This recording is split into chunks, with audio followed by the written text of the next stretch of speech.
Medical और dental कलेजे भर्ती इच्छुक भाइया ও আপুরা আসপেক্ট মেডিকেল সিরিজের পক্ষ থেকে তোমাদের সবাইকে শুভেচ্ছা। আজকের ক্লাসে আমরা জুওলজির 2 নম্বর চ্যাপ্টার অর্থাৎ প্রাণীবিজ্ঞানের 2 নম্বর চ্যাপ্টার প্রাণীর পরিচিতি এই চ্যাপ্টার থেকে বিভিন্ন রাইটারের অনুশীলনী থেকে সর্বাধিক গুরুত্বপূর্ণ এমসিকিউগুলা ব্যাখ্যা সহ সমাধান করব। তো চলো শুরু করি।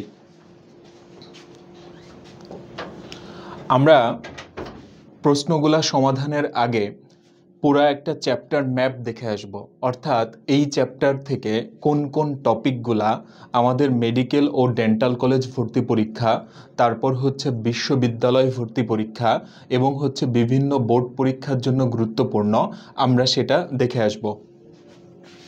তো দেখো, আমরা যদি ফার্স্টে চলে আসি তাহলে যেই টপিকটা থেকে আমরা বিভিন্ন বোর্ডে বেশি প্রশ্ন আসতে দেখছি এটা হচ্ছে হাইড্রার গঠন।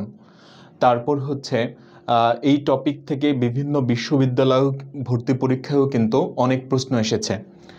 এরপরে যদি চলে আসি হাইড্রার খাদ্য গ্রহণ এবং পরিপাক, হাইড্রার চলন, এটাও কিন্তু আমাদের পরীক্ষার জন্য গুরুত্বপূর্ণ, এবং হাইড্রার জনন এই অংশটুকুও ভালো করে পড়তে হবে। এরপরে যদি আমরা চলে আসি ঘাসফড়িংয়ের মধ্যে, তো দেখো ঘাসফড়িং থেকে সবার আগে ঘাসফড়িংয়ের ধারণা এবং পরিচিতি, তারপর হচ্ছে ঘাসফড়িংয়ের বাহ্যিক অঙ্গসংস্থান, তারপর ঘাসফড়িংয়ের পৌষ্টিকতন্ত্র, রক্ত সংবহন তন্ত্র, শ্বসনতন্ত্র, রেচনতন্ত্র, এগুলা কিন্তু আমাদের পরীক্ষার জন্য গুরুত্বপূর্ণ।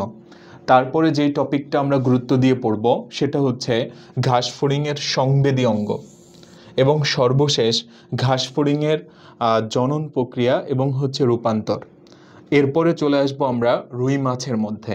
তো রুই মাছের মধ্যে যদি চলে আসে তাহলে দেখো রুই মাছের সাধারণ পরিচিতি, বাহ্যিক গঠন, রক্ত সংবহন তন্ত্র, শ্বসনতন্ত্র, প্রজনন এবং হচ্ছে জীবন বৃত্তান্ত, এগুলাও কিন্তু আমাদের পরীক্ষার জন্য খুবই গুরুত্বপূর্ণ। তো চলো এবার আমরা প্রশ্ন সলভে চলে আসি। হাইড্রার ক্ষেত্রে কোন প্রতিসাম্য পরিলক্ষিত হয়? আচ্ছা, তো হাইড্রার ক্ষেত্রে অরীয় প্রতিসাম্য। তোমাদের নিশ্চয়ই মনে আছে যে আমরা যখন জিওলজির 1 নম্বর চ্যাপ্টারটা পড়ছিলাম ওই সময়ে প্রতিসাম্যতার অনেকগুলা প্রকারভেদ ছিল, যেমন হচ্ছে গোলীয় প্রতিসাম্য, অরীয় প্রতিসাম্য, দ্বি অরীয় প্রতিসাম্য, দ্বিপার্শ্বীয় প্রতিসাম্য। তো অরীয় প্রতিসাম্যের উদাহরণগুলা আমরা কিভাবে মনে রাখতে পারি? অরীয় প্রতিসাম্য এটা হচ্ছে সির জলে হাইড্রা, সির জলে হাইড্রা। তাহলে কি ছিল? একটা হলো সি অ্যানিমন, সি অ্যানিমন, তারপর হচ্ছে জেলিফিশ, সি অ্যানিমন, জেলিফিশ এবং হচ্ছে হাইড্রা। তাহলে এইগুলা হচ্ছে অরীয় প্রতিসাম্যতার উদাহরণ। তাহলে হাইড্রার ক্ষেত্রে কোন প্রতিসাম্য পরিলক্ষিত হয়? এটা হচ্ছে অরীয় প্রতিসাম্য। নেক্সট কোশ্চেন, জননাঙ্গ সৃষ্টি হবে কোন ঋতুতে? আচ্ছা, তো তোমরা এটা এইভাবে মনে রাখবা, জুলহাস, জুলহাস, অর্থাৎ বর্গের হচ্ছে জননাঙ্গ, আর এটাতে হচ্ছে হেমন্ত, হেমন্ত এবং হচ্ছে শীত, হেমন্ত এবং শীত, এই 2 ঋতুতে হচ্ছে জননাঙ্গ সৃষ্টি হবে, হেমন্ত এবং হচ্ছে শীত। পরের প্রশ্ন, মুখছিদ্রের চারদিকে এবং পাদচাকতিতে কোন ধরনের কোষের আধিক্য থাকে? আচ্ছা, তাহলে দেখো মুখছিদ্রের চারদিকে এবং পাদচাকতিতে কোন ধরনের কোষের আধিক্য থাকে? তাহলে এই প্রশ্নের সঠিক উত্তর হচ্ছে গ্রন্থিকোষ, গ্রন্থিকোষের আধিক্য থাকে। মুখছিদ্রের চারদিকে এবং পাদচাকতিতে কোন ধরনের কোষের আধিক্য থাকে? তাহলে এই প্রশ্নের সঠিক উত্তর কি হবে? গ্রন্থিকোষ, এটা মনে রাখবা। নেক্সট কোশ্চেনে চলে আসি, লম্বা দূরত্ব অতিক্রমের জন্য হাইড্রা কোন চলন ব্যবহার করে? তাইলে দেখো লতে হচ্ছে লম্বা, আবার লতে লুপিং, অর্থাৎ লল, এটা দিয়ে মনে রাখতে হবে। লতে হচ্ছে লম্বা দূরত্ব আর এই লতে হচ্ছে লুপিং।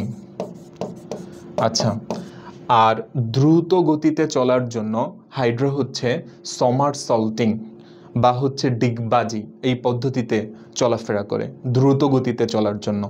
আর ধীরে চলার জন্য হচ্ছে লম্বা দূরত্ব অতিক্রমের জন্য এবং ধীর গতিতে যেটা তার জন্য হচ্ছে লুপিং বা হচ্ছে হামাগুড়ি। এটার তুমি বাংলা কি করতে পারো? হামাগুড়ি। লুপিং বা হচ্ছে হামাগুড়ি।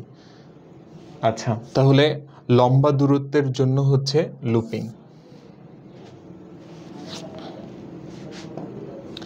নেক্সট কোশ্চেনে চলে আসি। অন্তত্বকীয় কোন কোষ পরিপাকের জন্য এনজাইম ক্ষরণ করে? তাহলে এটা অবশ্যই গ্রন্থিকোষ, কারণ গ্রন্থিকোষের কাজই হচ্ছে বিভিন্ন জিনিস ক্ষরণ করা। যেমন হচ্ছে ধরো অন্তঃক্ষরা গ্রন্থি, এর ক্ষরণকে আমরা বলি হচ্ছে হরমোন।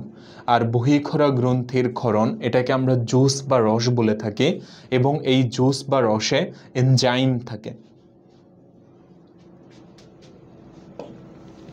পরবর্তী প্রশ্ন, কোন ক্ষেত্রে হাইড্রা উল্টোভাবে ধীরগতিতে চলন সম্পন্ন করে? উল্টোভাবে মানে হচ্ছে তার কর্ষিকা থাকবে নিচের দিকে আর পাদচাকতি থাকবে উপরের দিকে। সাধারণ চলনের ক্ষেত্রে যেটা হয়, পাদচাকতি হচ্ছে নিচে থাকে আর কর্ষিকা হচ্ছে উপরে থাকে। আচ্ছা, তো যাই হোক, তাহলে হচ্ছে হাইড্রা উল্টোভাবে ধীরগতিতে চলন সম্পন্ন করে, এটা হচ্ছে হাঁটা। এই চলার ক্ষেত্রে হাঁটা। নেক্সট কোশ্চেন, হাইড্রাতে নেমাটোসিস্ট ব্যাটারি কোথায় থাকবে?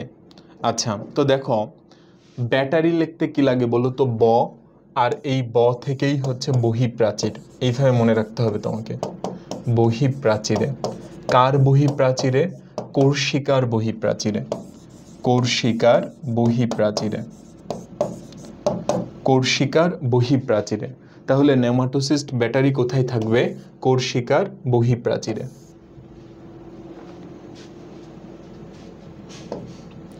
পরের প্রশ্ন, হেপাটিক সিকাতে কত জোড়া লম্বা স্বচ্ছ নালিকা থাকে? তো তোমরা এটা অবশ্যই মনে রাখবা যে 6 জোড়া বা হচ্ছে 12টি। আর এই যে হেপাটিক সিকা, এটার অপর নাম হচ্ছে গ্যাস্ট্রিক সিকা। তাহলে হেপাটিক সিকা অথবা হচ্ছে গ্যাস্ট্রিক সিকা, এটার সংখ্যা কত? এটার সংখ্যা হচ্ছে 6 জোড়া বা হচ্ছে 12টি। তাহলে এই প্রশ্নের সঠিক উত্তর হচ্ছে 6 জোড়া। ওমাটিডিয়ামের কোন অংশ আলো প্রবেশে সাহায্য করে? আচ্ছা, তো এটা মনে রাখবা যে আলো প্রবেশে সাহায্য করবে হচ্ছে ক্রিস্টালাইন কোন, এই অংশটা ক্রিস্টালাইন কোন। আর এই ক্রিস্টালাইন কোন কিভাবে গঠিত হয়? ক্রিস্টালাইন কোন কোষের ক্ষরণ থেকে? ক্রিস্টালাইন কোন কোষের ক্ষরণ থেকে ক্রিস্টালাইন কোন গঠিত হয়, যেটা হচ্ছে আলো প্রবেশে সাহায্য করে। নেক্সট কোশ্চেন, খাদ্যবস্তু গ্রাসনালীতে প্রবেশে সহায়তা করে কোন অংশ? আচ্ছা দেখো, তোমরা নিশ্চয়ই পরিপাকতন্ত্রের গঠন পড়ছো। আমরা জানি যে পরিপাকতন্ত্র প্রধানত দুইটা জিনিস নিয়ে গঠিত হয়, যার মধ্যে একটা হচ্ছে পরিপাক নালী বা পৌষ্টিক নালী, এবং আরেকটা হচ্ছে পরিপাক গ্রন্থি বা হচ্ছে পৌষ্টিক গ্রন্থি। তো পৌষ্টিক নালী এটার মধ্যে কি কি থাকে? প্রথমত হচ্ছে মুখছিদ্র, তারপর হচ্ছে গলবিল। মুখছিদ্র ফার্স্ট অফ অল, মুখছিদ্র, তারপর কি? তারপর হচ্ছে মানুষের ক্ষেত্রে মুখ গহ্বর থাকে। তো যাই হোক, তারপরে থাকে হচ্ছে গলবিল, এবং গলবিলের ঠিক পরে থাকে অন্ননালী বা হচ্ছে গ্রাসনালী।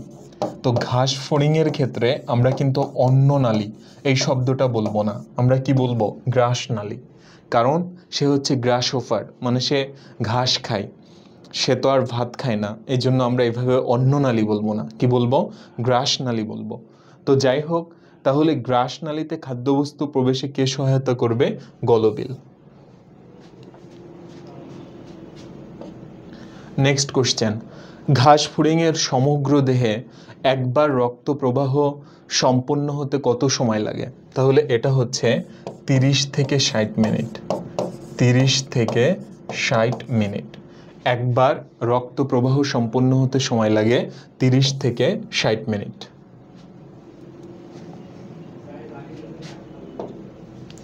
নেক্সট কোশ্চেন, রুই মাছের আইসের কেন্দ্রীয় অংশের নাম কি? তাহলে কেন্দ্রীয় অংশ এটা হচ্ছে ফোকাস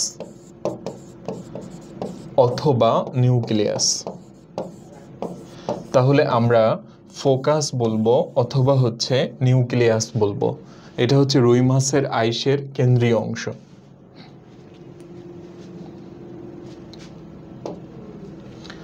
পরবর্তী প্রশ্ন, রুই মাছের কানকোর পেছনের পাখনাকে কি বলা হবে? তাহলে এটা অবশ্যই মনে রাখবা যে রুই মাছের কানকোর পেছনের পাখনা এটাকে আমরা বলে থাকি হচ্ছে বক্ষ পাখনা। বক্ষ পাখনা। তাহলে রুই মাছের কানকোর পেছনের পাখনাকে কি বলা হবে? বক্ষ পাখনা। রুই মাছের আইস কোন প্রকৃতির? দেখো, রুই মাছের আইস যেহেতু গোলাকৃতির অথবা ডিম্বাকার, এই জন্য আমরা এটাকে বলবো হচ্ছে সাইক্লয়েড। দেখো, সাইকেল এটার মানে কি? সাইকেলের একটা মানে হয় হচ্ছে চক্র, আবার গোল, এরকম একটা ব্যাপার। আর ওয়েড, ওয়েড শব্দের অর্থ হচ্ছে মতো। ওয়েড মানে কি? মতো। ঠিক আছে? তাহলে সাইক্লয়েড মানে গোলের মতো বা গোলাকার বা হচ্ছে ডিম্বাকার। তাহলে রুই মাছের আইস এটা হচ্ছে সাইক্লয়েড প্রকৃতির। নেক্সট কোশ্চেন, শ্রোণী পাখনায় রক্ত সংবহন করে কোন ধমনী? তাহলে অবশ্যই এটার অ্যান্সার হবে ইলিয়াক ধমনী। শ্রোণী পাখনায় রক্ত সরবরাহ করবে ইলিয়াক ধমনী। তোমাদের নিশ্চয়ই মনে আছে যে আমাদের যে শ্রোণী অস্থি চক্র, এখানে প্রধানত দুইটা বোন থাকে, দুইটা হিব্বন থাকে। আর প্রত্যেকটা হিব্বন কি দিয়ে গঠিত হয়? ইলিয়াম, ইস্চিয়াম আর হচ্ছে পিউবিস, এই তিনটা হাড়ের সমন্বয়। তাইলে দেখো, এই ব্যাপারটা এভাবেও মনে রাখা যাচ্ছে যে এখানে যেহেতু ইলিয়াক এই কথাটা আছে, যেটা ইলিয়ামের সাথে অনেকটা মিল আছে, আর এখানে শ্রোণী পাখনা, এইভাবে কিন্তু তুমি অ্যান্সারটা দিয়ে আসতে পারো। নেক্সট কোশ্চেন, হাইড্রার কোন কোষ বুদবুদ তৈরি করে? তাহলে বুদবুদ তৈরি করবে হচ্ছে গ্রন্থি কোষ, এবং এই বুদবুদের সাহায্যে হাইড্রা ভাসতে পারে, অর্থাৎ হাইড্রাকে ভাসতে সাহায্য করে গ্রন্থি কোষ থেকে নিঃসৃত বুদবুদ। তাহলে এটা অবশ্যই মনে রাখবা, গ্রন্থি কোষ। আচ্ছা, তবে এখানে দেখো একটা প্যাচ তৈরি করে দিছে। এই গ্রন্থি কোষটা কি এপিডার্মিসের হবে নাকি এন্ডোডার্মিসের হবে? তাইলে দেখো যে গ্রন্থি কোষ সেটা কিন্তু এপিডার্মিসেও থাকে, আবার কি সেটা এন্ডোডার্মিসেও থাকে। আচ্ছা, তাহলে এটা অবশ্যই এপিডার্মিসের গ্রন্থি কোষ হবে, কারণ এটা অবশ্যই বাইরের দিককার, এই কারণেই তো সে ভাসতে সাহায্য করতেছে, মানে গ্রন্থি কোষ নিঃসৃত বুদবুদ। নেক্সট কোশ্চেন, কোন বিজ্ঞানী সর্বপ্রথম হাইড্রার পুনরুৎপত্তি ক্ষমতার কথা উল্লেখ করেন? তাহলে এটা অবশ্যই আব্রাহাম ট্রেমলে। তাহলে আমরা ট্রেমলের নামটা মনে রাখব। নেক্সট কোশ্চেন, কোনটি হাইড্রার দেহে দেখা যায়? তাহলে হাইড্রার দেহে দেখা যায় হচ্ছে মেসোগ্লিয়া। মেসোগ্লিয়া এটা কোথায় থাকে? এটা হচ্ছে, আমরা জানি যে হাইড্রা এটা হচ্ছে নিডারিয়া পর্বের একটা প্রাণী, অর্থাৎ এরা হচ্ছে দ্বিস্তরী। এদের এপিডার্মিস থাকে আর গ্যাস্ট্রোডার্মিস থাকে। এদের কিন্তু মানে মাঝের যেটা অর্থাৎ মেসোডার্ম যেটা, এটা কিন্তু থাকে না, এর পরিবর্তে কি থাকে? মেসোগ্লিয়া থাকে। তাহলে এই বিষয়টা সবসময় খেয়াল রাখতে হবে যে হাইড্রাতে মেসোডার্ম অ্যাবসেন্ট বাট মেসোগ্লিয়া এটা প্রেজেন্ট। আচ্ছা, আর একটা কথা, এই যে স্ক্লেরাইট, এটা কিন্তু আমরা ঘাস ফড়িংয়ের ক্ষেত্রে দেখতে পাই। স্ক্লেরাইট, ঘাস ফড়িং। হিমোসিল রক্তপূর্ণ দেহগহ্বর, এটাও কিন্তু ঘাসফড়িংয়ের ক্ষেত্রে দেখতে পাই। আর এটা হচ্ছে মায়োফাইব্রিল, তাহলে দেখো এটা বোঝাই যাচ্ছে এটা হলো পেশিতন্তু বোঝায় এটা দিয়ে। তো এটা নিশ্চয়ই হাইড্রার বৈশিষ্ট্য হবে না। হাইড্রাতে হচ্ছে মায়োনিম তন্তু থাকে, মায়োনিম, ঠিক আছে, নট মায়োফাইব্রিল। এবার আমরা চলে আসি নিডোসাইট কোষ কোথায় পাওয়া যায়। তাহলে এটা নিডারিয়া পর্বের একটা বৈশিষ্ট্য, যে নিডারিয়া পর্বের প্রাণী সেখানে হচ্ছে নিডোসাইট কোষ থাকে, নিডারিয়া। আর হাইড্রা হচ্ছে নিডারিয়া পর্বের একটা প্রাণী, তাহলে নিডোসাইট কোষ পাওয়া যাবে কোথায়? এটা হচ্ছে হাইড্রাতে।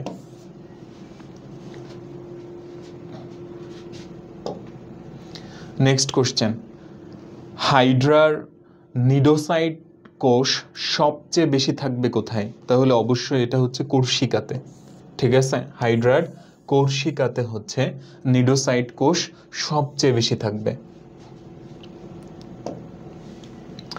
হাইড্রার পরিস্ফুটনের সঠিক ধাপ কোনটি? দেখো এটা খুবই একটা সহজ প্রশ্ন, কারণ তোমরা যখন জুওলজির 9 নম্বর চ্যাপ্টার পড়ছো, মানে হচ্ছে মানব জীবনের ধারাবাহিকতা, তখনও কিন্তু এই ব্যাপারটা পাওয়া যাবে। আবার প্রাণীর বিভিন্নতা ও শ্রেণীবিন্যাস, এই চ্যাপ্টারেও কিন্তু এগুলা নিয়ে আলোচনা আছে। তো বিষয়টা হচ্ছে কি, যে দেখো যে যৌন জননের ক্ষেত্রে যেটা হয়, যে পুংজনন কোষ অর্থাৎ শুক্রাণু আর স্ত্রী জনন কোষ আর ডিম্বাণু, এরা মিলে কি তৈরি করে? জাইগোট। আচ্ছা, তাহলে আমরা প্রথমত একটা ব্যাপারে পৌঁছাইলাম, যেটার স্টার্টিংটা, ডেভেলপমেন্ট বা পরিস্ফুটনের স্টার্টিংটা হবে কাকে দিয়ে? জাইগোটকে দিয়ে। আচ্ছা, এবার এই জাইগোটে মাইটোসিস হবে বা হচ্ছে ক্লিভেজ, জাইগোটের বিভাজন, এর ফলে মরুলা পাবো আমরা, মরুলা। আচ্ছা, দেন মরুলা থেকে কি পাওয়া যাবে? ব্লাস্টুলা। মরুলা থেকে তারপরে হচ্ছে ব্লাস্টুলা। এখন কথা হচ্ছে কি, যে এইটুক যদি তুমি ঠিক রাখতে পারো, তাহলেই দেখো তুমি এই প্রশ্নের সঠিক উত্তর পেয়ে যাবে। দেখো এখানে জাইগোটের পরে ব্লাস্টুলা, এটা বাদ। জাইগোটের পরে গ্যাস্ট্রোলা, এটা বাদ। জাইগোট, মরুলা, ব্লাস্টুলা আর দেখতে হবে না, এটাই কারেক্ট, কারণ এর পরেরটাও ভুল, ঠিক আছে। তো এটা যাদের মনে রাখতে একটু কষ্ট হয় যে কোনটার পরে কোনটা, এভাবে মনে রাখতে পারো, জামাই বাবা, ঠিক আছে, জামাই বাবা। তাহলে হচ্ছে জাইগোট, দেন হচ্ছে মরুলা, তারপরে হচ্ছে ব্লাস্টুলা।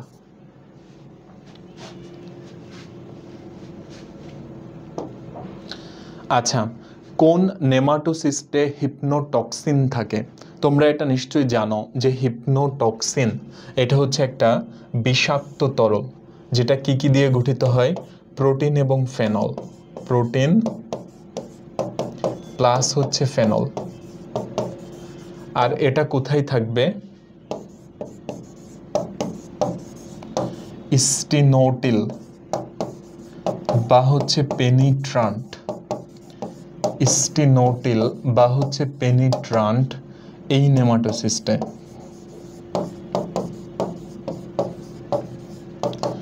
স্টিনোটিল বা হচ্ছে পেনিট্রান্ট এই নেমাটোসিস্টে থাকবে হিপনোটক্সিন। বার্ব এবং বার্বিউল যুক্ত নেমাটোসিস্ট কোনটি? তাহলে অবশ্যই এটা হচ্ছে পেনিট্রান্ট, বার্ব এবং বার্বিউল থাকে।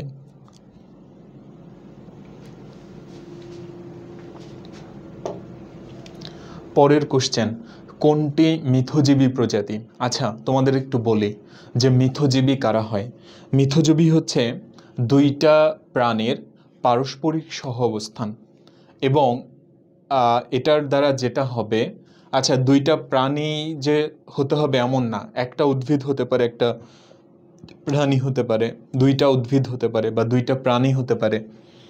আচ্ছা, তো কথা হচ্ছে, বা সহজ কথায় দুইটা জীবের পারস্পরিক সহ অবস্থান, এবং এখানে একে অপরের দ্বারা উপকৃত হবে, কেউ কারোর দ্বারা ক্ষতিগ্রস্ত হবে না। মিথজীবিতার মেইন পয়েন্টটা হচ্ছে এটা। কিন্তু পরজীবিতা দেখো উল্টা, পরজীবিতাতে যেটা হয়, একজন হচ্ছে উপকৃত হয় এবং আরেকজন হচ্ছে ক্ষতিগ্রস্ত হয়। তো আমরা এই হাইড্রার ক্ষেত্রে মিথজীবিতা দেখতে পাই যে জুওক্লোরেলা নামক একটা সবুজ শৈবাল এবং ক্লোরোহাইড্রা ভিরিডিসিমা নামক একটা সবুজ হাইড্রা এদের মধ্যে। তাইলে দেখো আমরা কিন্তু এই প্রশ্নের সঠিক উত্তর পেয়ে গেছি ক্লোরোহাইড্রা ভিরিডিসিমা। কোন প্রক্রিয়ায় হাইড্রা দ্রুত চলে? তাহলে এটা অবশ্যই হচ্ছে স্পিডি, মানে সমারসল্টিং বা হচ্ছে ডিগবাজি। এই প্রক্রিয়ায় হাইড্রা হচ্ছে দ্রুত চলে।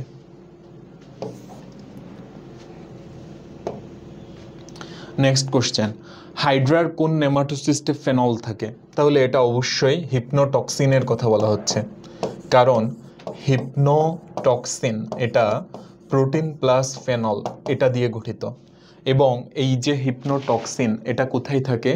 স্টিনোটিল বা হচ্ছে পেনিট্রান্ট নেমাটোসিস্টে।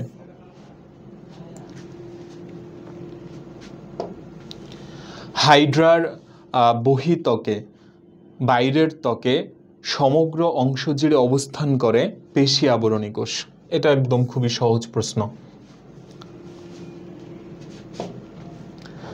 হাইড্রার এন্ডোডার্মিসের যে কোনো কোষ তৈরি করতে পারে কোনটা? ইন্টারস্টিশিয়াল কোষ। এই কোষটা যে কোনো কোষে রূপান্তরিত হতে পারে। তাহলে হাইড্রার এন্ডোডার্মিসের যে কোনো কোষ তৈরি করতে পারে কে? ইন্টারস্টিশিয়াল কোষ। হাইড্রার দেহের ক্ষুদ্রতম নেমাটোসিস্ট, তাহলে এটা হচ্ছে এস্টেরিওলিন গ্লুটিন্যান্ট। এস্টেরিওলিন গ্লুটিন্যান্ট এটা হচ্ছে হাইড্রার ক্ষুদ্রতম নেমাটোসিস্ট, এস্টেরিওলিন গ্লুটিন্যান্ট।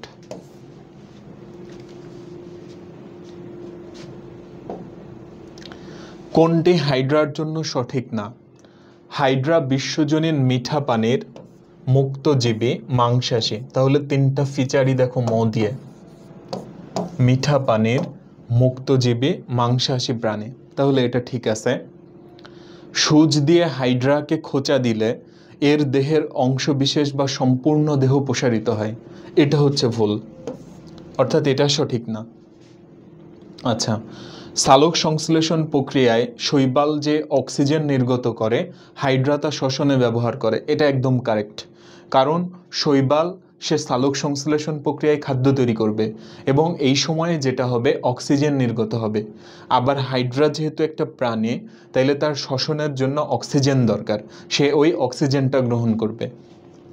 লম্বা দূরত্ব অতিক্রমের জন্য হাইড্রা সাধারণত হামাগুড়ির সাহায্যেই চলে, মানে এখানে লুপিংয়ের কথা বলা হচ্ছে, লুপিং।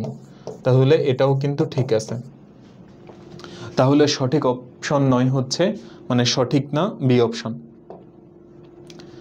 স্লেন্টেরটা জাতীয় প্রাণীদের দেহে নানান ধরনের নেমাটোসিস্ট শনাক্ত করা হয়েছে, হাইড্রাতে যেটি পাওয়া যায় না। আচ্ছা, এস্টেরিওলিন গ্লুটিন্যান্ট এটা পাওয়া যায়, স্ট্রেপটোলিন গ্লুটিন্যান্ট এটাও পাওয়া যায়, ভলভেন্ট এটা পাওয়া যায়, বাট স্টেরিওগ্যাস্ট্রোলা এটা পাওয়া যায় না।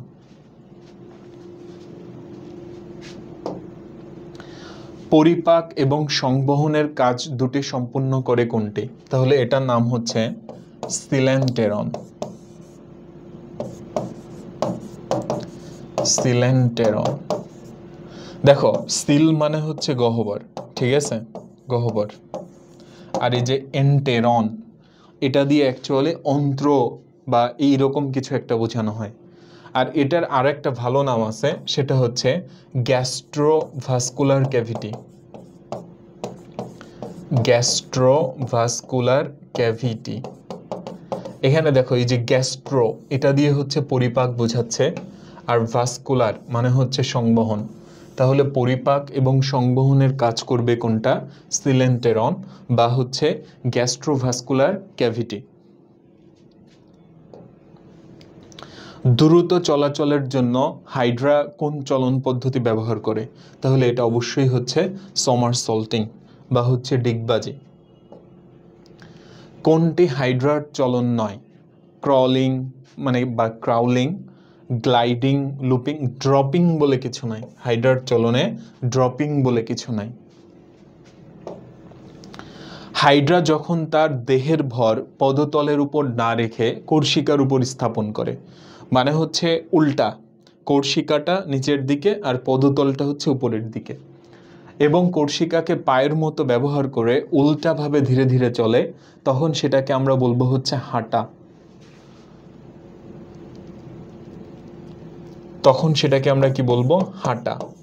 তো দেখো এইটার কিন্তু আমরা আরেকটা সিনোনিম দিতে পারি।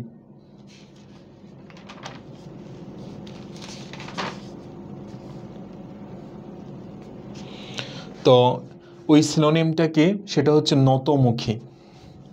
মানে কর্ষিকার দিকটা যেহেতু হচ্ছে নিচের দিকে আছে, মানে মুখছিদ্রটা নিচের দিকে আছে, তাহলে এটা হচ্ছে নতমুখ।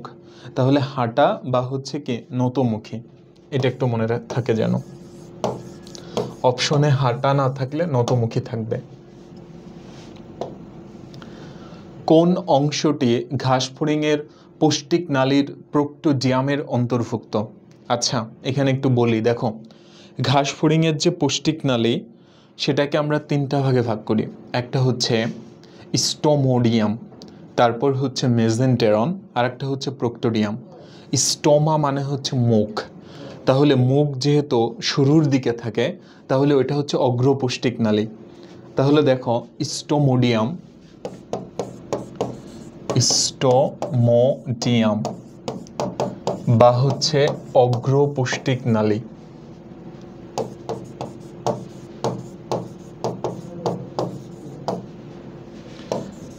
নাম্বার 2 যেটা, এটা হচ্ছে মেজেন্টেরন। নাম্বার 3 যেটা, এটা হচ্ছে প্রোক্টোডিয়াম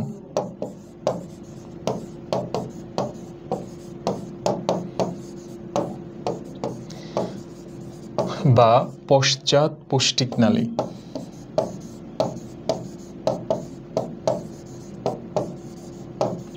আচ্ছা, তাহলে এখন ব্যাপারটা হচ্ছে কি, দেখো আমাদের কাছে জানতে চাওয়া হয়েছে পশ্চাৎ পৌষ্টিক নালী বা প্রোক্টোডিয়ামের অন্তর্ভুক্ত কোনটা। তাহলে দেখো, এটা অবশ্যই এই প্রশ্নের সঠিক উত্তর হবে হচ্ছে রেকটাম বা হচ্ছে মলাশয়।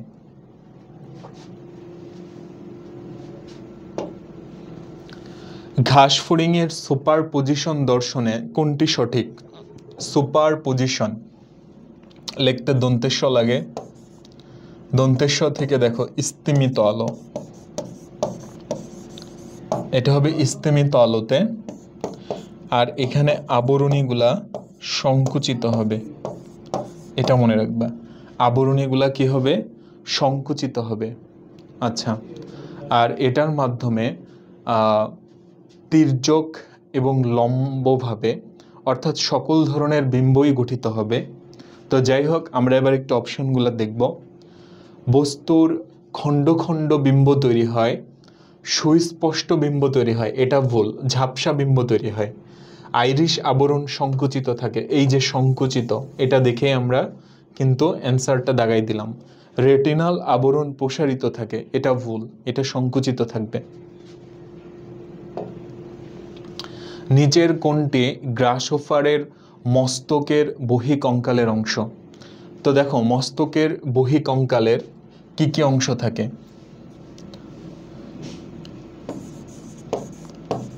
কলি, ফ্রান্সে, মাছ ভাজে, এটা এইভাবে মনে রাখবা। কলি, ক্লাইপিয়াস।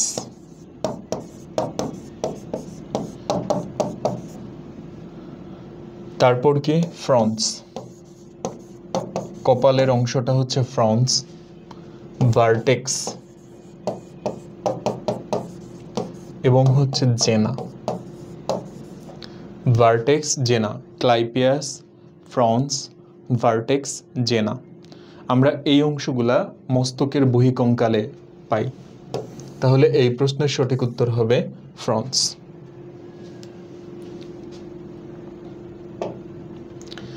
ঘাসফড়িংয়ের হেপাটিক সিকার সংখ্যা কয়টি? হেপাটিক সিকা বা হচ্ছে গ্যাস্ট্রিক সিকা, এটা হচ্ছে 6 জোড়া। 6 জোড়া মানে হচ্ছে 12টি, তাহলে কয়টা হবে? 12টি। হেপাটিক সিকার সংখ্যা হচ্ছে 12টি। অসম্পূর্ণ রূপান্তরের ক্ষেত্রে শিশু অবস্থাকে কি বলে? অসম্পূর্ণ, এখানে কিন্তু সম্পূর্ণ বলা হয়নি। আচ্ছা, তাহলে অসম্পূর্ণ রূপান্তরের ক্ষেত্রে আমরা বলবো হচ্ছে নিম্ফ, অর্থাৎ ডিম থেকে হচ্ছে নিম্ফ পাওয়া যাবে, নিম্ফ। আর সম্পূর্ণ রূপান্তর যদি হয় তখন শিশু অবস্থাকে বলা হবে লার্ভা, এটা একটু মনে রাখবা। পরবর্তী প্রশ্ন, ল্যাসিনিয়া কোন উপাঙ্গের অংশ? আচ্ছা দেখো, এটা আমরা কিভাবে মনে রাখতে পারি?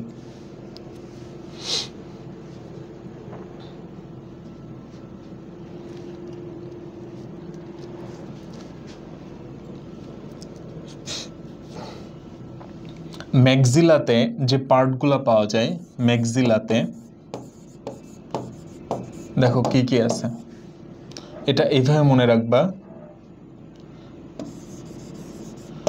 মারলে কষ্ট লাগে। তাহলে দেখো, একটা হচ্ছে কার্ডো, কার্ডো, তারপর হচ্ছে স্টাইপস, কার্ডো স্টাইপস, তারপর হচ্ছে লেসিনিয়া, গ্যালিয়া, এদিক থেকে ম্যাক্সিলারি পাল্প। ঠিক আছে, তাহলে এগুলা হচ্ছে তোমার ম্যাক্সিলার অংশ, লেসিনিয়া হচ্ছে ম্যাক্সিলার অংশ।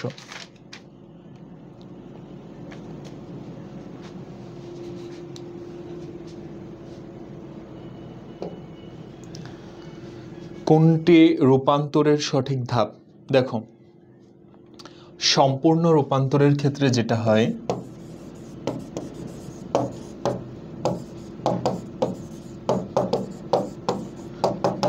যে শিশু অবস্থার প্রাণী এবং পূর্ণাঙ্গ অবস্থার প্রাণী সম্পূর্ণ আলাদা। তোমরা একটা ছোট তেলাপোকাও দেখছো, একটা বড় তেলাপোকাও দেখছো। তো তেলাপোকার যে রূপান্তরটা বা ঘাস ফড়িংয়ের যে রূপান্তরটা, এটা কিন্তু অসম্পূর্ণ রূপান্তর। কারণ শিশু অবস্থা আর পূর্ণাঙ্গ অবস্থার মধ্যে পার্থক্যটা হচ্ছে আকৃতিতে। আর প্রজাপতি বা হচ্ছে মৌমাছি, এদের রূপান্তরটা কেমন হয়? এটা হচ্ছে তোমার সম্পূর্ণ রূপান্তর হয়।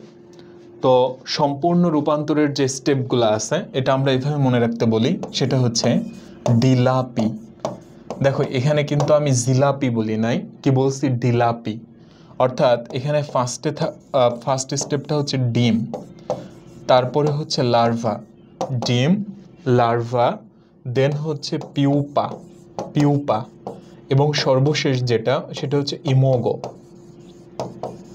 বা হচ্ছে পূর্ণাঙ্গ অবস্থা। তাহলে আমাদেরকে এই অপশনটাই সঠিক উত্তর হিসাবে নিতে হবে, ডিম, লার্ভা, পিউপা আর হচ্ছে ইমাগো। নিম্নের কোনটি ঘাস ফড়িংয়ের প্রতিসরণশীল অঙ্গ হিসাবে কাজ করবে? তাহলে এটা অবশ্যই ক্রিস্টালাইন কোন। ক্রিস্টালাইন কোন প্রতিসরণশীল অঙ্গ হিসাবে কাজ করবে, ক্রিস্টালাইন কোন। কোন প্রাণীর রক্ত সংবহন তন্ত্র মুক্ত, মানে ওপেন, ওপেন সার্কুলেটরি সিস্টেম? তাহলে এটা অবশ্যই আর্থ্রোপোডা পর্বের প্রাণীদের বৈশিষ্ট্য, আর্থ্রোপোডা, আর্থ্রোপোডা, এদের রক্ত সংবহন তন্ত্রটা কেমন হয়? মুক্ত হয়। তাহলে আর্থ্রোপোডা পর্বের প্রাণী কোনটা? এই যে ঘাস ফড়িং।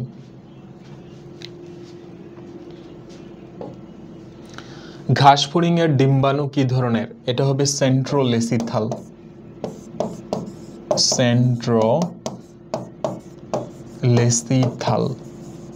দেখো, সেন্ট্রো মানে সেন্ট্রাল বা হচ্ছে কেন্দ্রে, আর লেসিথাল কুসুম, অর্থাৎ এদের কুসুম থাকে কেন্দ্রে, এজন্য আমরা এই ডিম্বাণুকে বলি সেন্ট্রোলেসিথাল।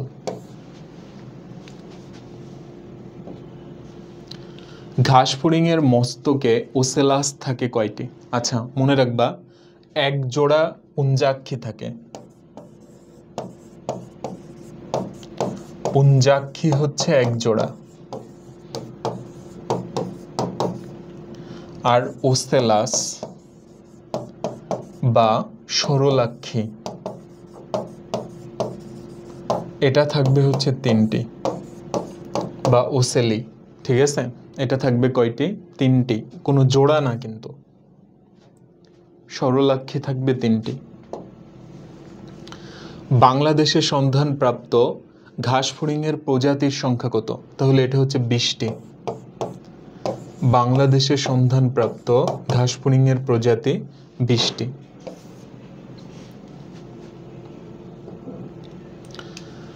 ঘাসফড়িংয়ের অগ্রভাগের সরু ও শক্ত ডানাদ্বয়কে কি বলে? তাহলে এটা হচ্ছে এলিট্রা বা হচ্ছে টেগমেনা। এলিট্রা বা হচ্ছে টেগমেনা।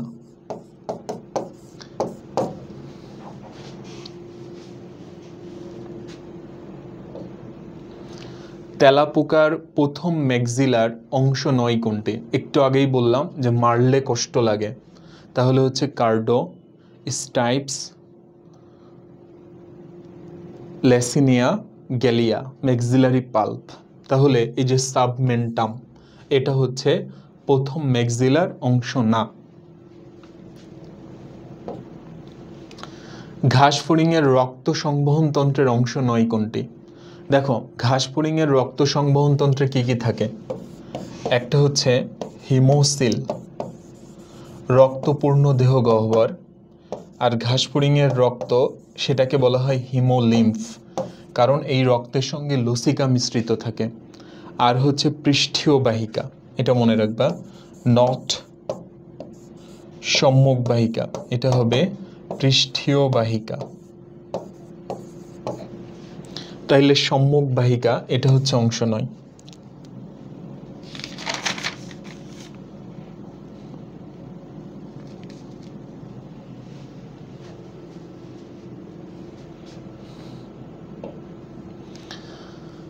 ঘাসফড়িংয়ের পুঞ্জাক্ষের কোন অংশটি আলো গ্রহণ করে? তাহলে এটা অবশ্যই র্যাবডম।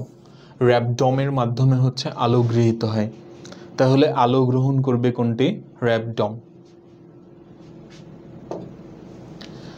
রুই মাছের ক্ষেত্রে কোনটি সঠিক? আচ্ছা, কয়েকটা কথা বলি। দেখো, আমাদের হৃৎপিণ্ডে প্রধানত 4টা প্রকোষ্ঠ থাকে, 2টা অ্যাট্রিয়াম আর 2টা হচ্ছে ভেন্ট্রিকল।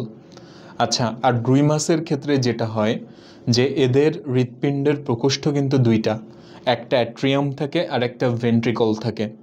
তবে এদের একটা উপপ্রকোষ্ঠ থাকে যেটাকে বলা হয় সাইনাস ভেনোসাস। তো রুই মাছের ক্ষেত্রে রক্ত প্রবাহের গতিপথটা এরকম হয় যে সবার আগে হচ্ছে সাইনাস ভেনোসাস এসভি, দেন হচ্ছে অ্যাট্রিয়াম, তারপর হচ্ছে ভেন্ট্রিকল, এবং এই ভেন্ট্রিকল থেকে বালভাস আর্টারিওসাস বা বালভাস অ্যাওয়ার্টা, সেটার মাধ্যমে কার্বন ডাই অক্সাইড সমৃদ্ধ রক্ত সেটা কোথায় চলে যায়? ফুলকাতে চলে যায়। তাদের তো আর ফুসফুস নাই, আমাদের ফুসফুস আছে, আর রুই মাছের আছে হচ্ছে ফুলকা। তাহলে এর পরেরটা হয় হচ্ছে বালভাস অ্যাওয়ার্টা বা বালভাস আর্টারিওসাস, এবং তারপরে কি বলছি? ফুলকা। তাহলে দেখো, আমরা যদি একটু অপশন টেস্ট করার চেষ্টা করি, এখানে সাইনাস ভেনোসাস ব্যাপারটা আনা হয়নি, তাহলে অবশ্যই আগে অ্যাট্রিয়াম থাকতে হবে, তারপর ভেন্ট্রিকল, বালভাস অ্যাওর্টা, ফুলকা। এই অপশনে এই সঠিক উত্তর। দেখো, এইগুলা শুরুতে ফুলকা, বালভাস অ্যাওর্টা, ফুলকা, এগুলা সঠিক উত্তর হতেই পারে না।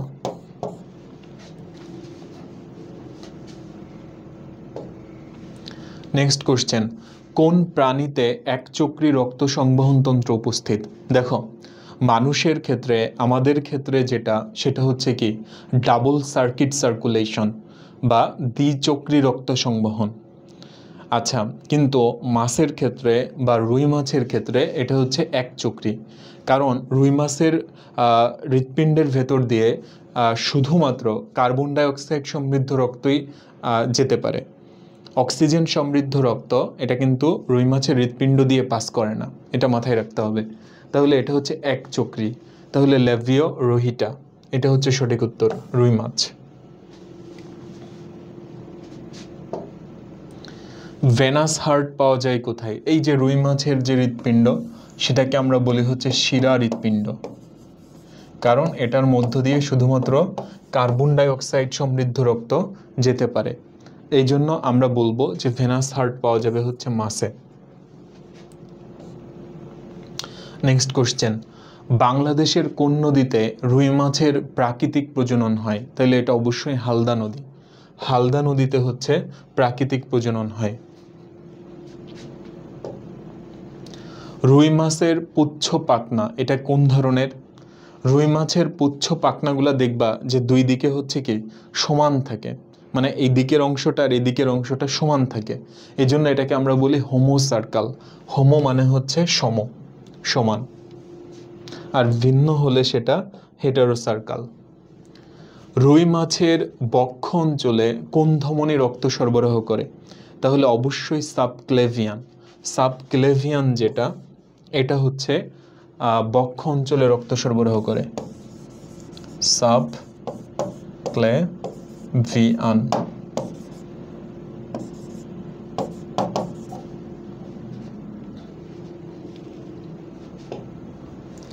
রুই মাছের আইসের নাম কি? তাহলে এটা আগেই বলছি যে রুই মাছের আইস এটা হচ্ছে সাইক্লয়েড।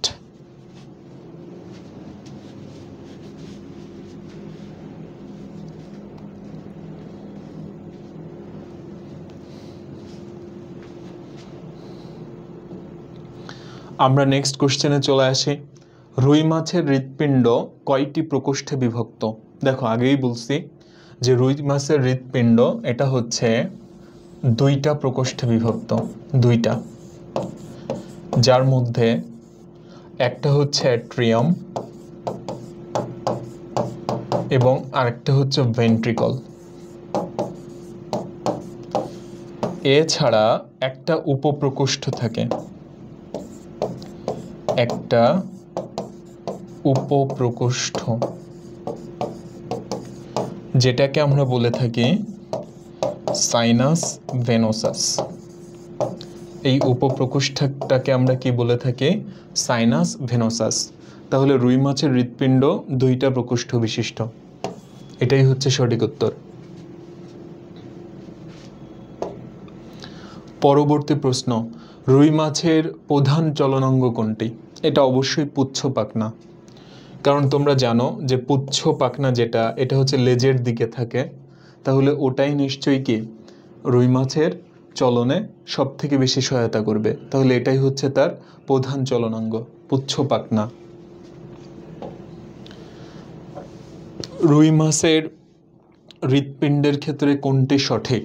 দেখো আমি আগেই বলছি যে রুই মাছের যে হৃৎপিণ্ড এটাকে বলা হয় ভেনাস হার্ট বা হচ্ছে শিরা হৃৎপিণ্ড, অর্থাৎ রুই মাছের হৃৎপিণ্ডর ভেতর দিয়ে শুধুমাত্র কার্বন ডাই অক্সাইড সমৃদ্ধ রক্ত যাতায়াত করতে পারে। আচ্ছা, তো তাইলে এবার আমরা অপশনগুলো একটু দেখব।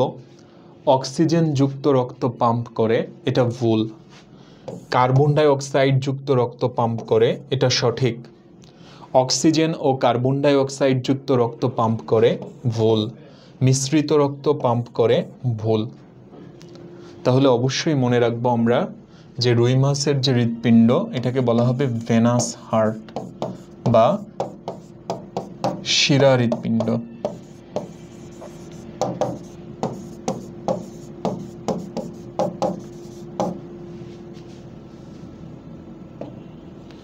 পরবর্তী প্রশ্ন, ল্যাবিও রোহিটার আইসের কেন্দ্রকে কি বলে? তাহলে কি বলবো আমরা? আইসের কেন্দ্রকে ফোকাস বা নিউক্লিয়াস, ফোকাস অথবা হচ্ছে নিউক্লিয়াস।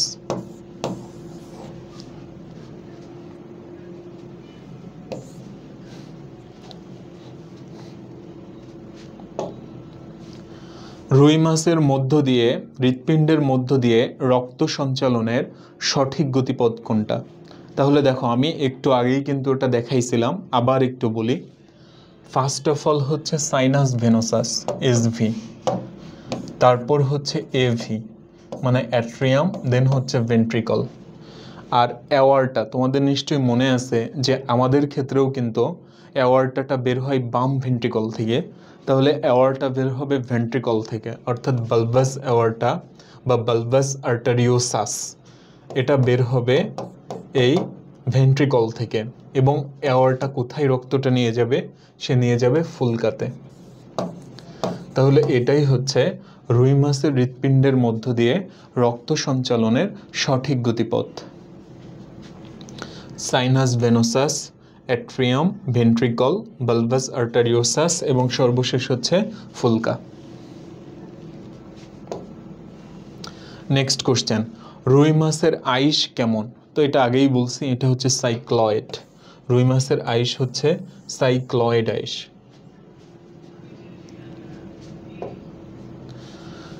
রুই মাছের আইসের বৃদ্ধি কোন সময়ে বেশি হয়? আচ্ছা, তো এটা মনে রাখবা, এটা হচ্ছে আবেগ। আতে আইস, বতে হচ্ছে বসন্ত, আর গতে গ্রীষ্ম। বসন্ত আর গ্রীষ্মে। তো দেখো অপশনে কোনটা আছে? অপশনে বসন্তকালটা আছে। আইসের বৃদ্ধি বসন্ত এবং গ্রীষ্মে বেশি হবে। হাইড্রা কোন পর্বের প্রাণী? এটা অবশ্যই পারবা, নিডারিয়া। কোনটি সবুজ বর্ণের হাইড্রা? যেটার মধ্যে ক্লোরো আছে, তাহলে ক্লোরো হাইড্রা ভিরিডিসিমা, এটা হচ্ছে সবুজ বর্ণের। ক্লোরো, ক্লোরো মানে কি? সবুজ। হাইড্রার কোন ধরনের কোষ টটি পটেন্ট ক্ষমতা সম্পন্ন?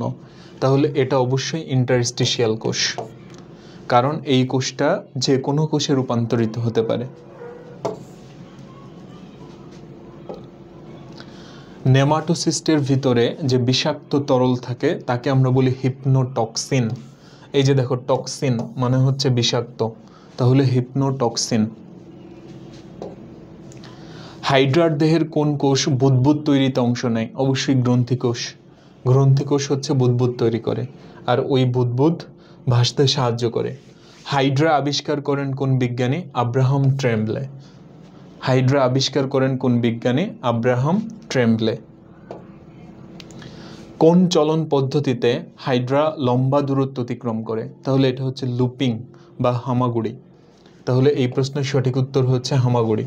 তাহলে লম্বা দূরত্ব হচ্ছে লুপিং বা হামাগুড়ি।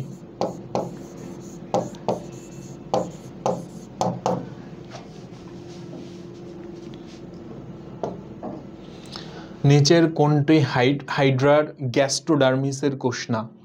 তো দেখো মনে রাখবা, গ্যাস্ট্রোডার্মিসে যেই কোষ থাকে না সেটা হচ্ছে জনি।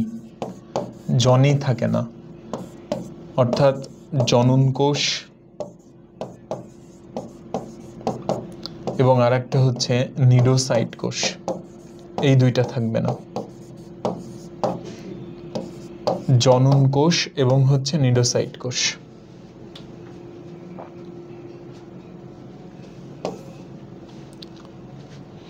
বা নিডোসাইট কোষের যে ভ্রূণীয় অবস্থা সেটা হচ্ছে নিডোব্লাস্ট। মনে রাখবা, যদি কোনো শব্দের শেষে ব্লাস্ট থাকে তাহলে সেটা হচ্ছে অপরিণত অবস্থাকে বোঝায়, আর শেষে যদি সাইট থাকে সেটা হচ্ছে পরিণত অবস্থাকে বোঝায়। তাহলে নিডোব্লাস্ট না, কি হবে? নিডোসাইট, পরিণত অবস্থা বোঝাইলে। হাইড্রার কোন কোষে মায়োনিম তন্তু পাওয়া যায়? তাহলে দেখো এটা এভাবে মনে রাখবা, মায়োনিম লিখতে নি লাগে, নিতে নিডোব্লাস্ট, নিতে নিডোব্লাস্ট, নিডোব্লাস্ট কোষ।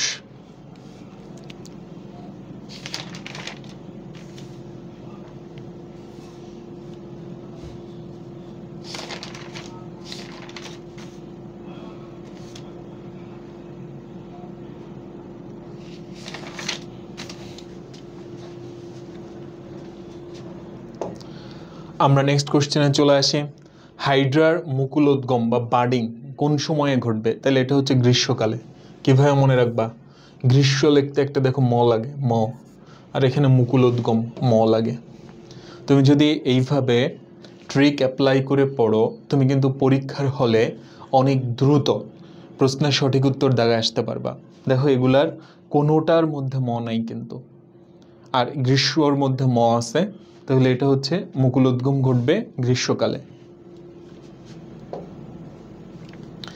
প্রাণী জগতে ঘাসফড়িং কোন পর্বের অন্তর্গত? তাহলে অবশ্যই গ্রাসহপার বা ঘাসফড়িং, এটার পর্ব হচ্ছে আর্থ্রোপোডা, আর হাইড্রা হচ্ছে নিডারিয়া, আর রুই মাছ হচ্ছে কর্ডাটা।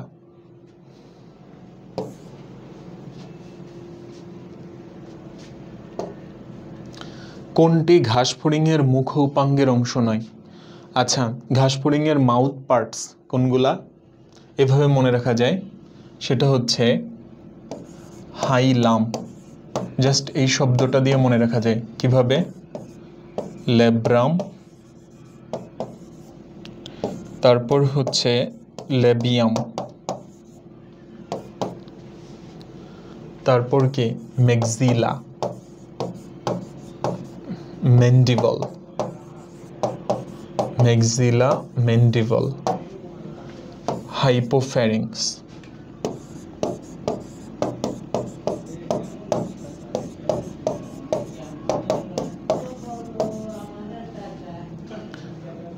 তাহলে দেখো অংশ নয় অবশ্যই অ্যান্টেনা। অ্যান্টেনা কোনোভাবে মুখ উপাঙ্গের অংশ নয়। ঘাসফড়িংয়ের রক্তপূর্ণ দেহ গহ্বর, এটাকে আমরা কি বলে থাকি? এটা হচ্ছে হিমোসিল। হিমোসিল, সিল মানে হচ্ছে গহ্বর, হিম মানে রক্ত। তাহলে ঘাসফড়িংয়ের রক্তপূর্ণ দেহ গহ্বর এটা হচ্ছে হিমোসিল, আর ঘাসফড়িংয়ের যে রক্ত এটাকে আমরা বলি হচ্ছে হিমোলিম্ফ। ঘাসফড়িংয়ের রক্তকণিকা, এটা অবশ্যই হিমোসাইট। হিমোসাইট, কারণ ঘাসফড়িংয়ে নিশ্চয়ই এরিথ্রোসাইট, লিউকোসাইট, থ্রম্বোসাইট এগুলা থাকে না, এর পরিবর্তে কি থাকে? হিমোসাইট। নিচের কোনটি ঘাসফড়িংয়ের শ্বসনতন্ত্রের অংশ না? রেসপাইরেটরি সিস্টেমের বা ট্রাকিয়াল তন্ত্রের অংশ না। স্পাইরাকল, এটা অবশ্যই ওমাটিডিয়াম না, কারণ ওমাটিডিয়াম এটা হচ্ছে ঘাসফড়িংয়ের পুঞ্জাক্ষীর গঠন এবং কাজের একক। ল্যাসিনিয়া পাওয়া যাবে মুখ উপাঙ্গের কোনটিতে? তাহলে এই প্রশ্ন দেখো আমরা কয়েকবার সলভ করে ফেলছি। ল্যাসিনিয়া এটা হচ্ছে কার পার্ট? এটা হচ্ছে মেক্সিলা, মারলে কষ্ট লাগে।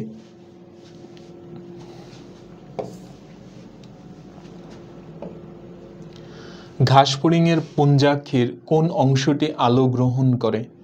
তাহলে অবশ্যই র্যাবডম। র্যাবডমের মাধ্যমে আলো গৃহীত হয়।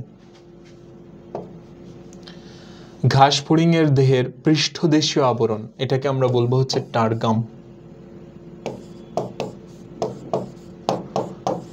আর অঙ্কীয় যেটা সেটাকে আমরা বলবো হচ্ছে স্টার্নাম।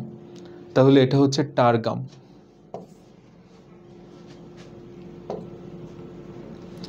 ঘাসফড়িংয়ের পায়ের গোড়ার অংশ, এটাকে কি বলা হবে? এটা হচ্ছে কক্সা। গোড়ার অংশটা হচ্ছে কক্সা।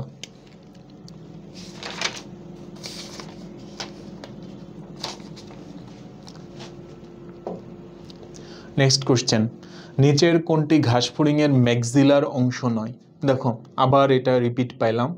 তাহলে ম্যাক্সিলার অংশ কোনগুলা? মারলে কষ্ট লাগে, কার্ডো, স্টাইপস, ল্যাসিনিয়া, গ্যালিয়া, ম্যাক্সিলারি পাল্প।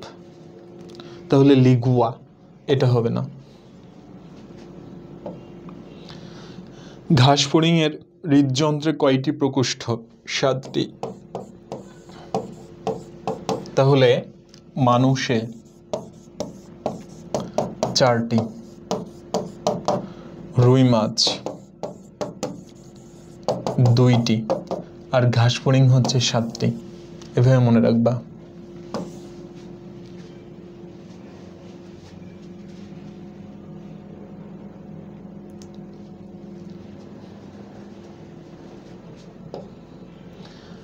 অ্যাক্টিনোপটেরিজি শ্রেণীর বৈশিষ্ট্য কোনটি? গ্যানয়েড আইস, সাইক্লয়েড আইস। এই যে দেখো, এটা বৈশিষ্ট্য অ্যাক্টিনোপটেরিজি, সাইক্লয়েড আইস। ডাক্টাস কুভেইডি, এটা রুই মাছের কোন তন্ত্রের অংশ? এটা অবশ্যই শিরাতন্ত্রে পাওয়া যায়, নট ধমনীতন্ত্রে। ডাক্টাস কুভেইডি এটা হচ্ছে শিরাতন্ত্রের অংশ।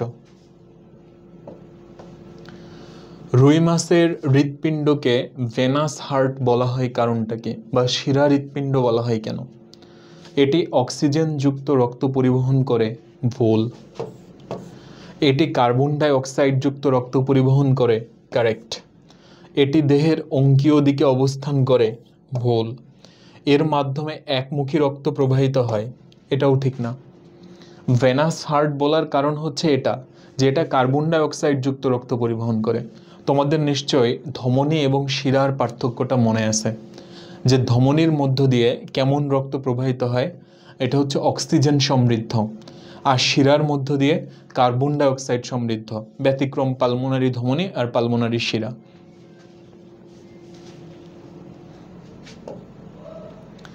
রুই মাছের ইলিয়াক ধমনী কোথায় রক্ত সরবরাহ করে? তাহলে এই যে ইলিয়াক, এটা থেকেই বোঝা যাচ্ছে যে শ্রোণী পাখনা, তাহলে এটা হবে শ্রোণী পাখনায়। আর ব্রিককে অবশ্যই কে দিবে? রেনাল ধমনী, যেটা রেনাল।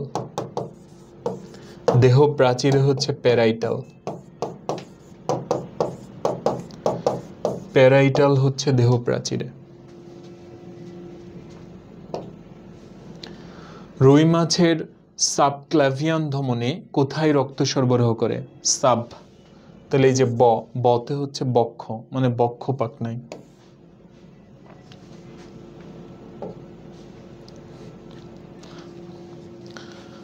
তো ভাইয়া আপুরা, আমরা ঠিক এই প্রশ্নটার মাধ্যমে আজকের ক্লাসটা এখানেই শেষ করতেছি। তো তোমাদের সবার প্রতি পরামর্শ থাকবে, আমাদের এই ভিডিওগুলা তোমরা খুব গুরুত্ব সহকারে দেখবা এবং খাতায় প্রয়োজনীয় নোট নিবা, এবং তোমাদের ব্যাচমেটদের সঙ্গে, জুনিয়রদের সঙ্গে তোমরা বেশি বেশি করে শেয়ার করবা, তাহলে তারাও উপকৃত হবে।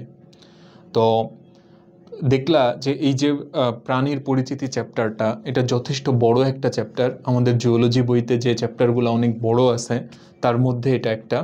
কারণ এই চ্যাপ্টারটাতে 3টা প্রাণী নিয়ে আলোচনা করা হয়েছে, এবং 3টা প্রাণী আলাদা 3টা পর্বের প্রতিনিধিত্ব করে। যেমন হচ্ছে ধরো হাইড্রা নিডারিয়া পর্বের প্রাণী, তাহলে হাইড্রা সম্পর্কে পড়া মানে নিডারিয়া পর্বটাই পড়ে ফেলা। তারপর ঘাসফড়িং, সে হচ্ছে আর্থ্রোপোডা পর্বের প্রাণী, তাহলে ঘাসফড়িংয়ের সম্পর্কে পড়া মানে আর্থ্রোপোডার বৈশিষ্ট্যগুলো পড়ে ফেলা। আবার রুই মাছ, সে হচ্ছে কর্ডাটা পর্বের প্রাণী। এবং তোমরা দেখতে পাইলা যে 3টা প্রাণীর ক্ষেত্রে গঠনগত যেমন ভিন্নতা আছে, তেমনি তাদের বিভিন্ন তন্ত্রে, বিভিন্ন অঙ্গে, বিভিন্ন কোষে অনেক পার্থক্য বিদ্যমান। তো এই যে বিভিন্ন তন্ত্র সম্পর্কে, অঙ্গ সম্পর্কে, কোষ সম্পর্কে তোমাকে কিন্তু আলাদা আলাদাভাবে ইনফরমেশনগুলো মনে রাখতে হবে, নতুবা তুমি কিন্তু পরীক্ষার হলে কনফিউজ হয়ে যাবা। তো তোমাদের সামনে খুব শীঘ্রই নতুন ভিডিওতে নতুন চ্যাপ্টার নিয়ে হাজির হব। তো সে পর্যন্ত সবাই ভালো থেকো, তোমাদের জন্য অনেক অনেক শুভকামনা।